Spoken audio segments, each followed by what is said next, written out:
किसान भाइयों, आपके खेतों में गेहूं की फसल लगी हुई है जो कि अब पक भी चुकी है। कटाई और गहाई का काम भी चल रहा है। इस समय में बहुत सारे हमारे ऐसे किसान भाई हैं जो कि अपने खेतों से खुद का बीज भी लेना चाहते हैं। गेहूं के फसल से खुद का बीज किस प्रकार से लिया जाए, यही है जानने का विषय आज के अंक में। हमारे विशेषज्ञ जो आपको बता रहे हैं इस विषय में, उनका नाम है डॉक्टर GR अंबावतिया, प्रधान कृषि वैज्ञानिक है, कृषि विज्ञान केंद्र शाजापुर से।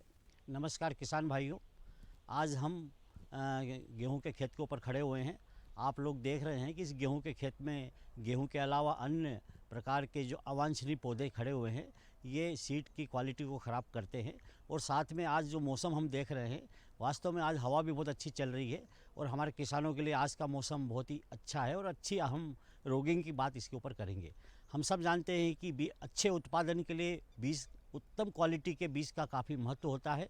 लेकिन किसान भाई अपने खेत पे ही अच्छी क्वालिटी का, अच्छी किस्म का बीज कैसे तैयार करें, उसके बारे में आज हम लोग चर्चा करेंगे। किसान भाइयों, आप गेहूं के खेत में हम लोग देख रहे हैं कि किसान भाई अच्छी ब्रीडर सीड लाए या फाउंडेशन बीज लाके, आधार बीज लाके, सर्टिफाइड लाके अच्छी क्वालिटी का बीज बनाता है। लेकिन बीज के साथ साथ कुछ खरपतवार और या कुछ अन्य अवांछनीय पौधे आ जाते हैं। वो अवांछनीय पौधे जब हम गेहूं की बाली पकती है उस समय अगर आप ध्यान से देखेंगे तो 2-3 प्रकार के खरपतवार काफ़ी हमारी सीड की क्वालिटी को ख़राब करते हैं। ये मेरे हाथ में देख रहे होंगे आप, एक फेलरिस माइनर नाम का एक वीट्स होता है जो देसी भाषा में जिसको हम गुल्ली डंडे के नाम से जानते हैं, क्योंकि इसकी अगर ये बाली देखें हम तो बिल्कुल गुल्ली के जैसी लगती है और ये तना इसका वो होता है। ये गेहूं का मामा के नाम से भी हमारे किसान भाई इसको जानते हैं। लेकिन गेहूं और गेहूं के मामा में थोड़ा सा अंतर होता है। जब शुरू में हम इसको गेहूं जब 1 महीने के अंदर के होते हैं उस समय हम देखेंगे तो इसमें जो फेलरिस माइनर है या इसका जो खरपतवार है, इसमें ये लाल कलर का तना रहता है, नीचे देखेंगे। और गेहूं में इस प्रकार का तना, हरा ही तना रहता है।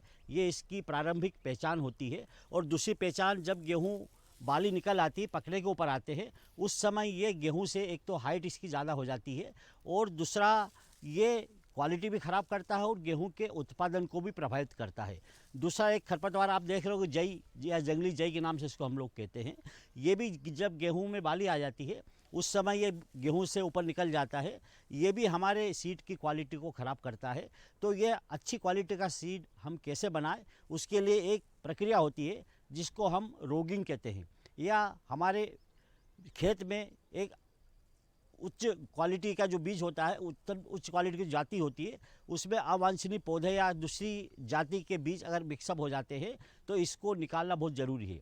ये क्रिया हर किसान भाई पौधों की हाइट देख करके, उसकी मार्फोलॉजी देख के, उसके गुण धर्म देख के ऊपर आराम से कर सकता है। और पूरी फसल के सीज़न में अगर 3 बार भी हर किसान भाई ने रोगिंग कर दी तो उसका बीज, उसमें न खरपतवार रहेगा न अन्य जाति का गेहूं रहेगा और उसकी बीज की क्वालिटी बहुत अच्छी होगी। अब रोगिंग कैसे करें? हर कोई भी जाति जब निकलती है तो हमारे जो प्रजनक होते हैं उस जाति के क्या गुण धर्म है, कितना हाइट है, कितना कैसे पत्तियों का अरेंजमेंट है, ये पूरी मार्फोलॉजिकल जो गुण होते हैं वो साथ में हमें ज़रूर मिलते हैं। उस आधार पे हम अच्छी क्वालिटी का गेहूं और उसके गुण धर्मों की अध्ययन कर लें और खेत में से जो अवांछित पौधे हैं, जो अनुवांशिक जो जाति होती है, उसको निकाल दे तो हमें अच्छी क्वालिटी का बीज हमारे किसान भाइयों को उपलब्ध हो जाएगा। हम सब जानते हैं कि बीज एक ऐसी कड़ी है कि जो हमारा उत्पादन, अच्छी क्वालिटी का बीज नहीं होने से उत्पादन प्रभावित होता है। तो ये एक छोटी सी प्रक्रिया है। केवल किसान भाई, अभी जो सीज़न चल रहा है, आप अपने खेतों में जाए और अगर आपकी गेहूं की जो जाति आप लाए हैं, आपको मालूम है आपने कौन सी पूसा तेजस्वी ली या पूसा मंगल ली या जो भी जाति आपने लगाई है, उसके गुण धर्म देख ले। और उसके अलावा उसमें अन्य जाति का अगर पौधा मिक्सर है, मिला हुआ है, तो उसको निकाल दे। साथ में इस टाइप के जो खरपतवार अगर आपको दिख रहे हैं तो उनको भी जड़ से निकाल के नष्ट कर दे, तो निश्चित ही आपका जो बीज बनेगा वो बहुत अच्छी क्वालिटी का बीज बनेगा। और अच्छी क्वालिटी का बीज ही हमारे उत्पादन को प्रभावित करता है। तो ये एक हमारी वैज्ञानिकों की सभी किसान भाई को सलाह है कि खेत में जब भी, चाहे सोयाबीन हो, चाहे गेहूं हो, चाहे चने हो या अन्य प्रजाति के आप अगर बीज उत्पादन करते हैं तो अपनी अच्छी क्वालिटी का बीज रोगिंग करके उसको उच्च क्वालिटी का बीज आराम से बना सकते हैं। और बीज की तो हमारे प्रदेश में काफ़ी जो सीड रिप्लेसमेंट है काफ़ी कम है। तो हम अच्छी क्वालिटी का बीज बना के उसको आप अपने अगले सीजन में उसका उपयोग कर सकते हैं। एक बात और है कि कई किसान भाई कृषि विज्ञान केंद्रों से जुड़े हुए हैं और कृषि विज्ञान केंद्र या हमारा कृषि विभाग या उद्यानिक विभाग, जो भी हमारे राज्य सरकार के विभाग हैं, वो समय समय पे अच्छी गुणवत्ता का बीज, आधार बीज हो गया, सर्टिफाइड बीज हो गया, हमारे किसान भाइयों को उपलब्ध करवाते हैं। तो उसका आप थोड़ा 1 बोरी या 1 एकड़ का बीज लेके आप अच्छी क्वालिटी का बीज बनाएं और उस बीज को आप अन्य हमारे किसान भाइयों को भी वितरित करें, ताकि जो हमारा सीड रिप्लेसमेंट है वो हमारे प्रदेश का काफ़ी बढ़ सके। आपस में मिलजुल के हर किसान भाई बीज बांटेंगे और अच्छा उसका उत्पादन लेंगे और रोगिंग और अन्य जो प्रक्रिया होती है उसके ऊपर ध्यान देंगे, तो निश्चित ही हमारे किसान भाइयों को अच्छी क्वालिटी का, अच्छी गुणवत्ता का बीज उपलब्ध हो जाएगा और उससे हमारे प्रदेश का गेहूं, अन्य फसलों का उत्पादन भी बढ़ेगा। किसान भाइयों, अभी जो गेहूं का खेत आप लोग देख रहे हैं, ये निश्चित ही गेहूं अनुसंधान केंद्र इंदौर से निकाली हुई नहीं जाती है। इसको पूसा प्रभात के नाम से हम लोग जानते हैं और ये हम लोग कृषि विज्ञान केंद्र में इसको हमने ब्रीडर सीड ला के यहाँ पे लगाया गया है। इसका उद्देश्य है कि इससे हम राज विजय गेहूं का उत्पादन करेंगे और हमारे किसान जो कृषि विज्ञान केंद्र के संपर्क में है, जिले के जो अन्य किसान हैं, उनको हम इसका 1-1 एकड़ का बीज किसान भाइयों को राज विजय गेहूं के नाम से उपलब्ध करवाएंगे। साथ ही में आप गेहूं में जो कचरा भी देख रहे हैं, इस कचरे को अगर नियंत्रण करना है तो जब गेहूं 25 दिन के आसपास हो जाते हैं, उस समय आप जो खरपतवार नाशी बाज़ार में कई उपलब्ध है, एक मोनोकाट भी है, डाइकाट खरपतवार भी है, उनको और हम वैज्ञानिकों से सलाह लेके कि कौन सा वीड, कौन सा खरपतवार आपके खेत में ज़्यादा है, उसका क्या खरपतवार नाशी, उपयुक्त खरपतवार नाशी है, उसका चयन करके आप इसका बीज अपना खरपतवार नियंत्रण कर सकते हैं, ताकि भविष्य में आपको रोगिंग की प्रॉब्लम थोड़ी सी कम आए। दूसरा, किसान भाई जब भी बीज उत्पादन करें तो अपने जो खेत की हार्वेस्टिंग की जो कटाई है, कोशिश करें वो कटाई आप मजदूरों के द्वारा करवाएं, क्योंकि हार्वेस्टर से कटिंग करवाने से एक तो बीज की क्वालिटी भी ख़राब होती है, उसमें हमारा नुकसान भी होता है। दूसरा सबसे बड़ा नुकसान जो हमारे प्रदेश में पशुओं के लिए चारे की प्रॉब्लम है। आज हमारे किसान भाई नरवई जलाते हैं, नरवई इसलिए जलाते हैं कि हम मजदूरों से नहीं कटवा पाते हैं। ये ज़रूर है कि मजदूरों की थोड़ी सी कमी है, प्रॉब्लम है, लेकिन हम कोशिश करें तो मजदूर हमें मिल जाएंगे और मजदूरों से हम कटाई करवाएंगे तो बीज की क्वालिटी भी अच्छी बनेगी। साथ ही में जो भूसा है, वो भूसा भी हमारे पशुओं के लिए उपलब्ध हो पाएगा।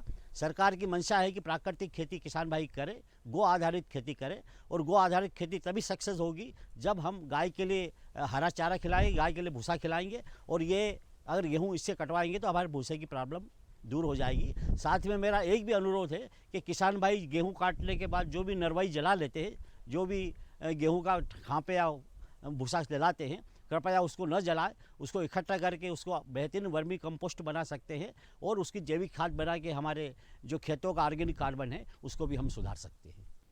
किसान भाइयों, अब समय हो चला एक छोटे से ब्रेक का। आप कहीं मत जाइएगा, हम जल्द ही लौट कर आएंगे।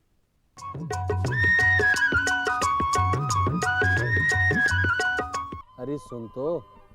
मुझे क्या सुनाना चाहते हो? जो सुनाओ मेरी सौतन को। किसको? अरे वही तुम्हारा मोबाइल फोन जिससे सुबह शाम दिन रात चिपके रहते थे और कहते थे किसान कॉल सेंटर से बातें हो रही हैं।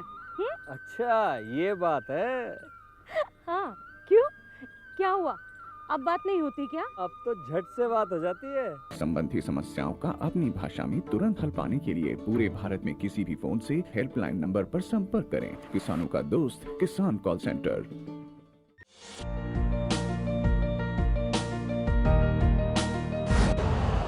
यूरिया का स्वदेशी उत्पादन 70 लाख टन बढ़ाने के लिए 6 उर्वरक संयंत्रों का उद्धार किया जा रहा है। FCIL के गोरखपुर, सिंदरी, तलचर और रामागुंडम संयंत्र, HFCL की बरौनी इकाई और BVFCL की नामरू फोर्थ। सोने पर सुहागा ये है कि देश में अब बनेगा सिर्फ नीम लेपित यूरिया, क्योंकि इससे होगा किसानों का फायदा ही फायदा। अनाज का उत्पादन 10% तक बढ़ेगा, बढ़ेगी 10 से 15% नाइट्रोजन क्षमता।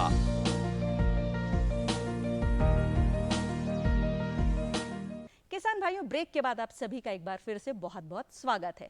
आज हम आपसे बात करेंगे जल संरक्षण के विषय में, क्योंकि किसान भाइयों जल संरक्षण होना बहुत ज़्यादा ज़रूरी है, ये तो आपको भी पता है। जल जो कि हमारे जीवन के लिए सबसे महत्वपूर्ण घटक है। समय चलते ऐसा होता है कि बहुत सारी चीजें आ जाती है, किसान भाइयों को जल कहीं से प्राप्त नहीं हो पाता, तो क्यों ना किसान भाई स्वयं ही उसका निर्माण करें। कैसे? बहुत सारी आकृतियां बना के, बहुत सारी परिसंरचनाएं बनाकर किसान भाई अपने खेतों में मई जून जुलाई में ऐसे काम कर सकते हैं जिनसे कि आने वाले दिनों में जब बारिश आएगी वो पानी संचित हो जाएगा और उसके बाद जब आपको उस पानी की जरूरत होगी आप उस पानी को अपने खेतों में सिंचाई के लिए जरूरत में कर सकते हैं। तो चलिए इसी विषय में जानकारी लेते हैं कि जल संरक्षण के नियम क्या है, किस प्रकार से करना चाहिए। आपको बता रहे हैं हमारे विशेषज्ञ सुधीर धाकड़ जी, कृषि वैज्ञानिक, कृषि विज्ञान केंद्र शाजापुर से। किसान भाइयों नमस्कार। आज हम जल संरक्षण के जो विभिन्न उपाय हैं उसके बारे में विस्तार से चर्चा करेंगे। किसान भाई हम लोग भी जानते हैं कि जल ही जीवन है और जल के बगैर जो है जीवन संभव नहीं है, चाहे हमारी खेतीबाड़ी के लिए हो, चाहे हमारी मनुष्य की जो दैनिक दिन जीवन की प्रतिदिन की आवश्यकता हो, पशुधन के लिए हो, जल सभी के लिए महत्वपूर्ण है।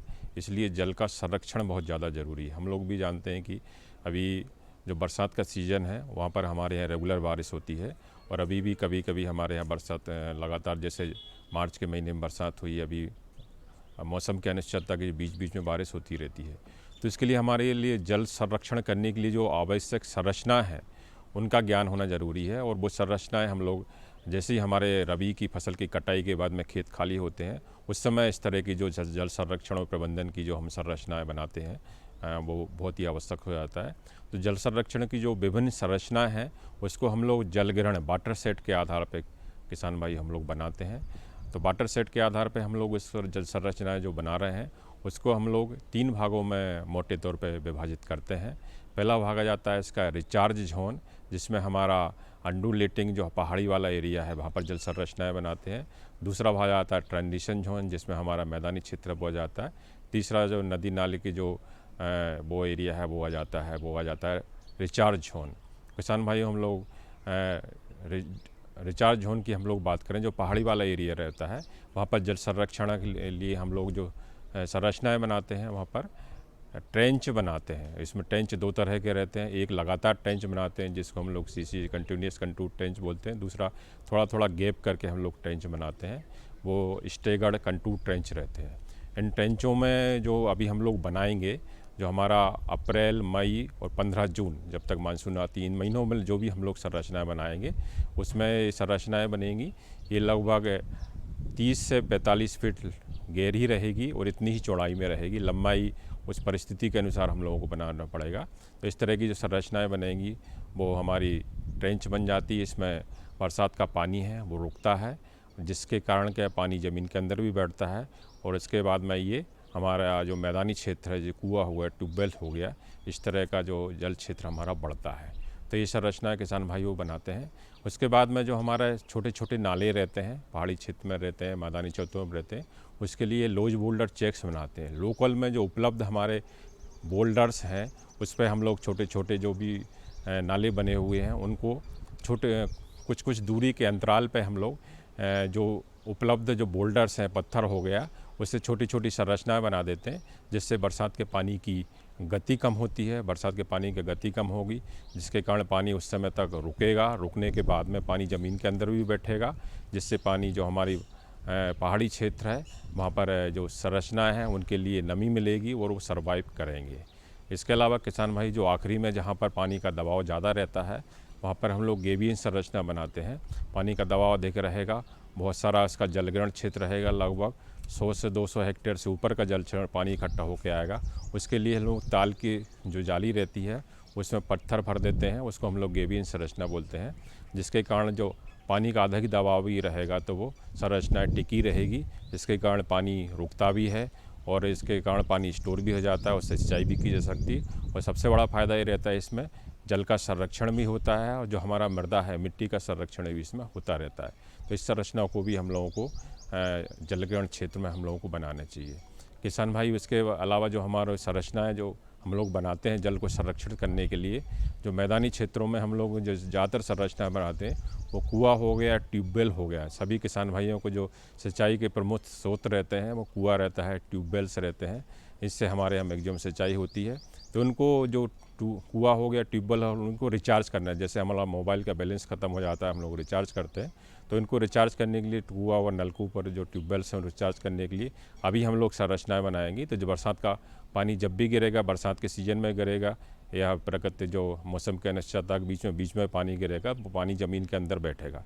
ये संरचना बनाने के लिए जैसे ट्यूबवेल हो गया, नलकूप हो गया, उसके आसपास हम लोग संरचना बनाते हैं।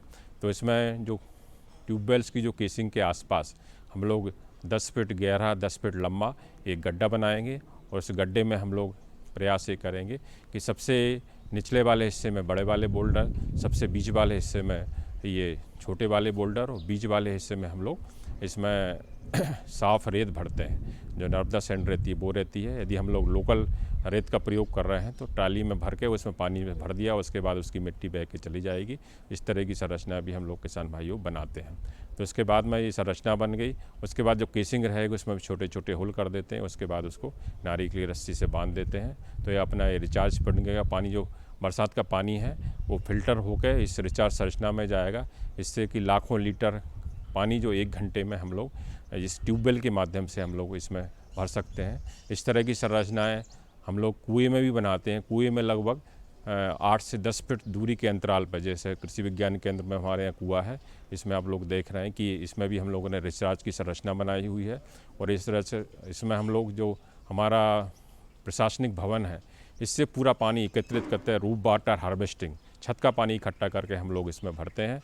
और 1000 मीटर स्क्वायर की यदि आपकी बिल्डिंग है तो इसमें ये मान के चलिए कि 1000 मिलीमीटर बारिश आपके यहाँ होती है तो 8 से 10 लाख लीटर पानी ज़मीन के अंदर आप लोग कुएं में भर सकते हैं, ट्यूबवेल्स में हम लोग भर सकते हैं।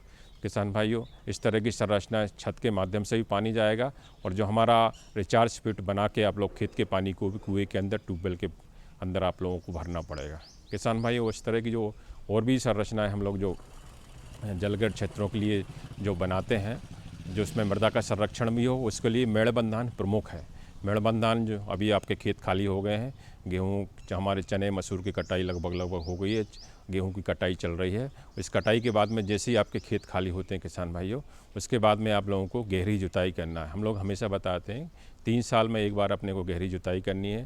गहरी जुताई करने के फ़ायदे किसान भाइयों आप लोगों ने पहले भी की हुई है, आपको पता ही है। सबसे बड़ा इसका फ़ायदा रहता है कि हम लोग लगातार कल्टीवेटर की जुताई करते हैं, 2-3 बार कल्टीवेटर चलाते हैं, इससे कि एक निश्चित गहराई पे ज़मीन में हार्ड लेयर बन जाती है, कड़ी लेयर बन जाती है। कड़ी लेयर बनने के कारण उस गहराई से नीचे पानी नहीं जा पाता है, इसलिए पानी पूरा बहकर चला जाता है।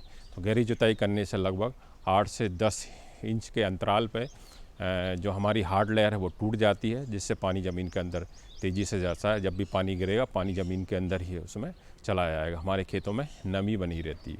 दूसरा इसका सबसे बड़ा फ़ायदा रहता है मिट्टी की हमारी अल्टा मिट्टी पलट जाती है, जिससे हमारा इसमें पूरी तरह से पोषक तत्वों का उपयोग फसल द्वारा किया जाता है।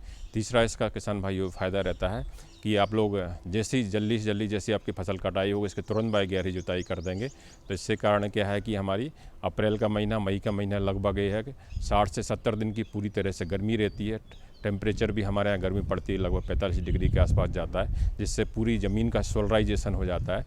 जो हमारी हानिकारक फफूंद हैं वो नष्ट हो जाती हैं। इससे हमारा जो खरपतवार है उसमें भी कंट्रोल करने में हमको सहायता मिलती है। किसान भाइयों, आप लोगों को गहरी जुताई करनी है, जो रिवर्सेबल एमबी प्लाव आती है उससे आप लोगों को गहरी जुताई करनी है।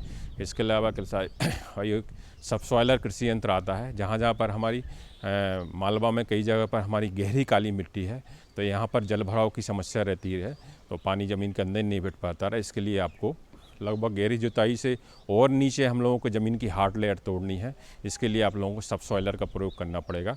ये लगभग 10 से 15 इंच के अंतराल पर ज़मीन की हार्ड लेयर में क्रैक्स डेवलप कर देता है, इसलिए पानी ज़मीन के अंदर तेज़ी से इसमें बैठता है। सबसॉइलर का प्रयोग इसमें किसान भाइयों करना है। खेतों में रख रखाव करना है, तो इसके लिए अभी ज़मीन को समतल करने का भी क्योंकि अभी खेत खाली रहते हैं, इसके लिए आप लोग समतल कर सकते हैं। इसके लिए लेजर लेबलर भी चलाएंगे आप लोग। तो लेजर लेबलर एक इस तरह का कंप्यूटराइज कृषि यंत्र है, जिससे ज़मीन पूरी तरह से समतल हो जाती है, और समतल होने के बाद में पानी एक जितना भी ढलान आपको देना है, लगभग 1% आधा % के लग से लोग अपने देंगे, पानी पूरी तरह से जो हमारा ज़मीन है पूरी तरह से समतल हो जाएगी, जिससे कि पानी खेतों में कहीं रुकता नहीं है। एक निश्चित ढलान रहेगा, पानी उसमें बह के जाएगा। उसके बाद में नाली के माध्यम से आप लोग जो पानी है उसको कुएं में ट्यूबवेल्स के रिचार्ज संरचनाएँ बनाई किसान भाइयों बनाई हुई है, उसमें आप लोग भर सकेंगे। तो किसान भाई इस तरह की जो भूमि जल संरक्षण की जो तकनीक है उनको आप लोग अभी जैसे ही खेत खाली होते हैं उस समय अपने खेत में बनाएंगे तो निश्चित ही पानी को हम लोग बरसात के समय जब भी पानी गिरेगा या जब भी जलवायु परिवर्तन के कारण जब भी पानी गिरेगा तो वो खेत का पानी हमारा खेत में रहेगा, खेत की मिट्टी हमारे खेत में रहेगी, जिससे कि आप लोग आने वाली जो सीजन है उसमें आप लोगों को पानी की कमी नहीं रहेगी। और पानी की कमी नहीं रहेगी, जल संरक्षण आप करेंगे तो ज़्यादा से ज़्यादा आपको खेती बाड़ी में फ़ायदा रहेगा। किसान भाइयों, अब समय हो चला है खबरें खेती की देखने का। नमस्कार किसान भाइयों, बहुत स्वागत है आपका खबरें खेती में। आइए शुरुआत करते हैं प्रमुख खबरों के साथ। पौध आधारित खाद्य आहार महत्वपूर्ण विकल्प। मध्य प्रदेश में मूंग का हर वर्ष बढ़ रहा है रकबा। 50% नुकसान पर प्रति हेक्टेयर 32,000 की राहत। जायद में लगाएं बरबटी और टमाटर को फटने से बचाएं। और आइए अब नजर डालते हैं खबरों पर विस्तार से। सबसे पहले बात करेंगे पौध आधारित खाद्य आहार महत्वपूर्ण विकल्प आखिर क्यों है। भविष्य में खाद्य सुरक्षा के लिए विकल्प में पौध आधारित आहार पर विचार विमर्श करने के लिए गत दिनों नई दिल्ली में आयोजित आहार प्रदर्शनी के दौरान पौध आधारित युग के उषाकाल विषय पर सम्मेलन का आयोजन किया गया। Plant based foods industry association द्वारा आयोजित इस सम्मेलन का शुभारंभ करते हुए मुख्य अतिथि केंद्रीय कृषि मंत्री श्री नरेंद्र सिंह तोमर ने कहा कि पौध आधारित खाद्य वक्त की ज़रूरतों को पूरा करने के साथ ही रोजगार के अवसर पैदा करने और कृषि क्षेत्र को भी बल देने वाला है। जो चुनौतियां कृषि के सामने आ रही हैं उसके मद्देनज़र पौध आधारित आहार वैकल्पिक महत्वपूर्ण कदम है। श्री तोमर ने कहा कि भारत को वर्ष 2047 तक विकसित राष्ट्र बनाने के उद्देश्य को पूरा करने में सरकार जुटी हुई है। उन्होंने कहा कि खाद्य सुरक्षा के साथ ही पोषक दृष्टि से भी विकल्प तैयार करना समय की ज़रूरत है। प्रधानमंत्री श्री मोदी की पहल पर संयुक्त राष्ट्र ने वर्ष 2023 को अंतर्राष्ट्रीय मिलेट्स वर्ष घोषित किया है। श्री अन्न का उत्पादकता बढ़े, प्रोसेसिंग, पैकेजिंग, निर्यात भी बढ़े। इससे बने पदार्थों को भोजन की थाली में पुनः प्रतिष्ठापूर्ण स्थान मिले, इसलिए यह वर्ष मनाया जा रहा है। इससे पोषक तत्वों का आहार बढ़ेगा, किसानों को फायदा होगा व रोजगार के अवसर भी बढ़ेंगे। कार्यक्रम में PBFIA के पदाधिकारी भी मौजूद थे। मध्य प्रदेश में मूंग का हर वर्ष बढ़ रहा है रकबा। मध्य प्रदेश में पिछले कुछ वर्षों से तीसरी फसल के रूप में जायद फसलों का रकबा वर्ष दर वर्ष बढ़ने लगा है। इसमें मुख्य रूप से मूंग, मूंगफली, मक्का, उड़द एवं धान फसल ली जाती है। इसमें सबसे प्रमुख एवं किसानों को मुनाफा देने वाली फसल मूंग है, जिसे जायद में सबसे अधिक क्षेत्र में प्रदेश के किसान अपनाने लगे हैं। चालू जायद वर्ष 2023 में लगभग 10,79,000 हेक्टेयर में मूंग लेने का लक्ष्य रखा गया है। समर्थन मूल्य में बेहतर कीमत मिलने के कारण गत वर्ष किसानों को लाभ हुआ। इसे देखते हुए लक्ष्य में इस वर्ष 1.5 लाख हेक्टेयर की वृद्धि की गई है तथा किसान मूंग लगाने के प्रति उत्साहित भी हैं। कृषि विभाग ने जायद में मूंग सहित अन्य प्रमुख फसलों के लक्ष्य तय कर दिए हैं। कृषि विभाग के मुताबिक देश एवं प्रदेश में सबसे अधिक मूंग फसल लेने वाला होशंगाबाद जिला है। इस वर्ष यहां लगभग 2,95,000 हेक्टेयर में मूंग लेने का लक्ष्य रखा गया है। 50% नुकसान पर प्रति हेक्टेयर 32,000 की राहत। मध्य प्रदेश के मुख्यमंत्री श्री शिवराज सिंह चौहान ने कहा कि ओलावृष्टि और असमय बारिश से फसलों के 50% से अधिक नुकसान पर किसानों को प्रति हेक्टेयर 32,000 रुपये की राहत राशि दी जाएगी। साथ ही फसल बीमा की राशि अलग से दी जाएगी। उन्होंने उद्यानिकी फसलों को भी सर्वे में शामिल करने के निर्देश अधिकारियों को दिए। मुख्यमंत्री ने कहा कि किसान चिंता न करें, परेशान न हो, सरकार उनके साथ है। मुख्यमंत्री विदिशा जिले के गुलाबगंज तहसील के पटवारी खेड़ी, हथिया खेड़ा, घुरदा, मुडरा गणेश और मड़ी चौबिसा गांव में ओलावृष्टि से फसलों को हुए नुकसान का जायजा लेने के बाद किसानों को ढांढस बंधाते नजर आए। उन्होंने कहा कि सर्वे का कार्य भी जारी रहेगा।